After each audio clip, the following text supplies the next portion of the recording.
Hi hello నేను మీ Anusha. Welcome to baby and boys. First time చూసిన వాళ్ళైతే నా ఛానల్ని సబ్స్క్రైబ్ చేసుకోవడం మర్చిపోకండి. ఆల్రెడీ ఫాలో అవుతున్న వాళ్ళైతే లైక్ చేసి షేర్ చేసి కామెంట్ చేయండి. ఈరోజైతే ఒక మంచి వీడియోతో మీ ముందు ఉన్నానండి. అది వచ్చేసి ఈ వీడియో ఒక మంచి ప్రకృతి ఒడిలో పచ్చని చెట్ల మధ్యలో దేవుడి యొక్క స్మరణను వింటూ ఆరాధిస్తూ మంచిగా దేవుడి యొక్క ఒడిలో మనం సేద తీరుతున్న ఫీలింగ్తో ఈ గుడికి వెళ్ళొచ్చండి. ఈ గుడి యొక్క ప్రత్యేకత ఏంటి, ఎక్కడుందనుకుంటున్నానో చెప్తానండి. ఇది వచ్చేసి వనపర్తి జిల్లాలోని రాజనగరం అనే ఊరిలో ఉంటుంది. సో ఈ టెంపుల్ నేమ్ వచ్చేసి శ్రీ రామకృష్ణేశ్వర ఆలయం శివయ్య టెంపుల్. సో ఇది చాలా చరిత్ర కలిగిన టెంపుల్ అని చెప్తున్నాను. సో ఇది ఏంటంటే శ్రీకృష్ణదేవరాయలు వనపర్తిని పరిపాలిస్తున్న సమయంలో ఈ టెంపుల్ నిర్మాణం జరిగింది. వచ్చేసి ఈ టెంపుల్ నిర్మాణం వచ్చేసి 1800 నుంచి 1830 మధ్యలో ఈ నిర్మాణం జరిగిందండి. సో ఈ టెంపుల్ యొక్క ప్రత్యేకత ఏంటంటే ఈ నిర్మాణం కూడా చాలా అద్భుతంగా ఉంటుంది. కొంచెం వెరైటీగానే ఉంటుంది, మిగతా టెంపుల్స్కి భిన్నంగా ఉంటుంది.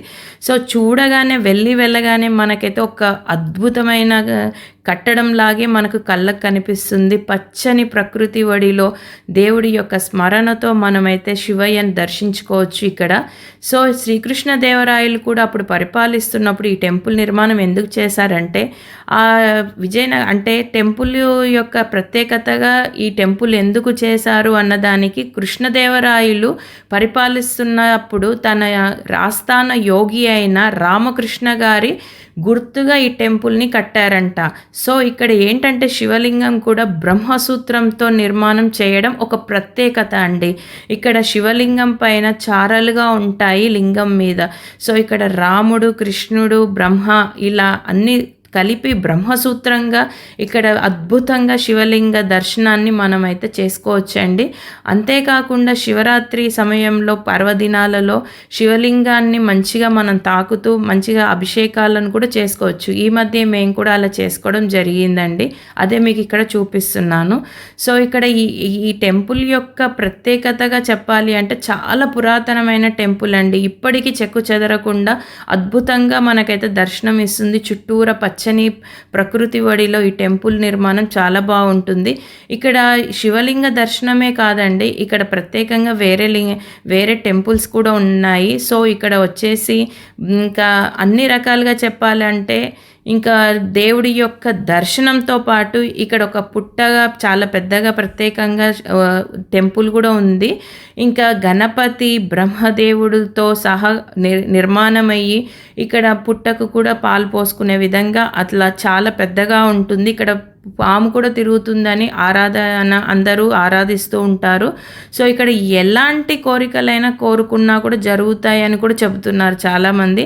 నేను రీసెంట్గా వెళ్ళడం జరిగిందండి. ఎందుకంటే నేను ఎప్పుడూ వెళ్ళలేదు, మా ఊరికి దగ్గరలో ఉన్నా కూడా కొంచెం మిస్ అయ్యాను.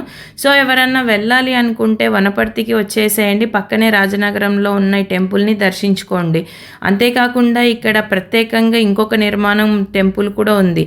అది వచ్చేసి శనిదేవుడి యొక్క నిర్మాణం. అయితే శనిదేవుడికి కూడా ఇక్కడ ప్రత్యేక పూజలు చేస్తారండి. శనికి సంబంధించిన ప్రత్యేకమైన దినాలు ఉంటాయి కదా, రోజులు. సో అలాంటి టైంలో కూడా శనికి ఇక్కడ పూజ చేయడం జరుగుతుంది. ఎవరికైనా అన్ని రకాల పూజలు చేయించుకోవాలన్నా శనికి సంబంధించి ఇక్కడ ప్రత్యేకంగా కూడా పూజలు చేస్తూ ఉంటారు. శివయ్య దర్శనంతో పాటు ఇక్కడ గణపతి సుబ్రహ్మణ్య స్వామి దర్శనాన్నే కాకుండా శనికి సంబంధించిన పూజలు కూడా చేసుకొని అన్ని ఆరాధించుకొని అన్ని కోరికలను నెరవేర్చమని ఆ దేవుణ్ణి ప్రార్థించవచ్చు. ఇదండి శ్రీ రామకృష్ణేశ్వర ఆలయం శివలింగ దర్శనం. సో మీరు కూడా వెళ్ళండి, తప్పకుండా విజిట్ చేయండి. Thank you, bye.